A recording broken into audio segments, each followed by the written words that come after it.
Understanding PE ratio, price to earning ratio. Imagine two shops in your neighborhood. Shop A earns 100 every day and is valued at 1500 rupees. Shop B earns 100 every day but is valued at 3000 rupees. Which one would you buy?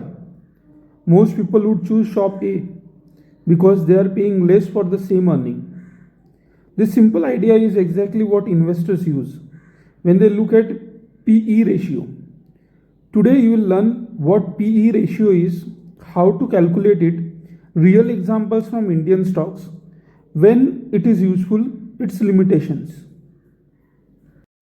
What is PE ratio? PE stands for price to earning ratio. PE is equal to share price divided by earning per share.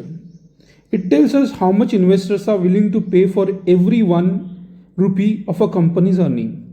If a company's share price is 1000 rupees and its earning per share is 50 rupees, PE ratio will be equal to 1000 divided by 50, which is equal to 20. This means investors are willing to pay 20 for every 1 rupee the company earns annually. Think of it as the number of years it would take to recover your investment if the earning remains constant. That means if an investor is willing to pay 20 rupees for every 1 rupee that the company earns, it will take 20 years to recover his investment. Why is PE ratio important? PE ratio helps investor answer one key question. Is this stock expensive or cheap? Generally, lower PE is potential cheap stock and higher PE is investors expect higher future growth. However, a low PE doesn't always mean a bargain and a high PE doesn't always mean overvalued. The reason is that market looks at future earning, not just current earnings. Example, let's compare two companies, company A and company B. Company A has share price of 500 and earning per share 50. That means on 500 it earns 50 rupees. So the PE becomes 10, that is 500 divided by 50 is 10. Company B share price is 1000 rupees and earning per share is 25. That means on 1000 rupees the company earns 25 rupees. So the PE becomes 1000 divided by 25, that is equal to 40. At first glance, company A looks cheaper because the PE is 10 compared to PE of 40 of company B. But suppose company A grows earning at 5% annually and company B grows earning at 25% annually. Investor may happily pay a higher PE for company B because the future profits could grow much faster. This is why growth matters. Indian stock examples. Different sectors naturally trade at different PE ratios. Banking.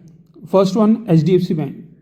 The maximum PE that HDFC Bank went was around 25.8 and the minimum PE that it has observed is 16. So the current bank's PE is roughly between 15 and 16, which is near the lowest end of its recent historical range. Second, ICICI Bank. The highest PE that was seen in ICICI Bank was 21.9 and the lowest PE was 17.3. ICICI Bank currently trades at PE of about 17 to 18 now. Banks usually trade at moderate PE ratios because growth is steady. FMCG, Hindustan Unilever. The minimum PE was 15.5 and the maximum PE was 65.6. So the current PE is 48.7, still trading at a premium valuation compared to most Indian companies. Nestle India.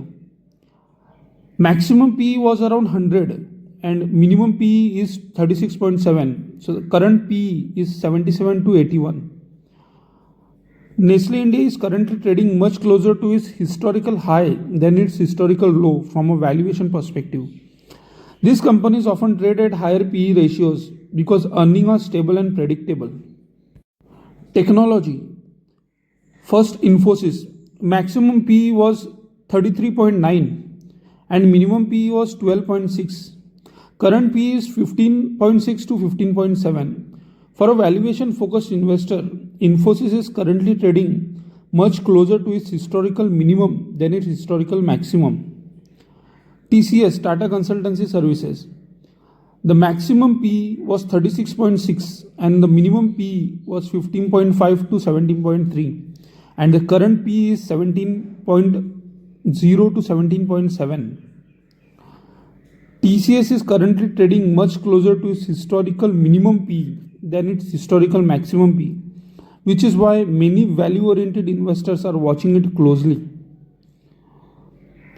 Technology companies often receive premium valuation when investor expects strong growth. High PE versus low PE.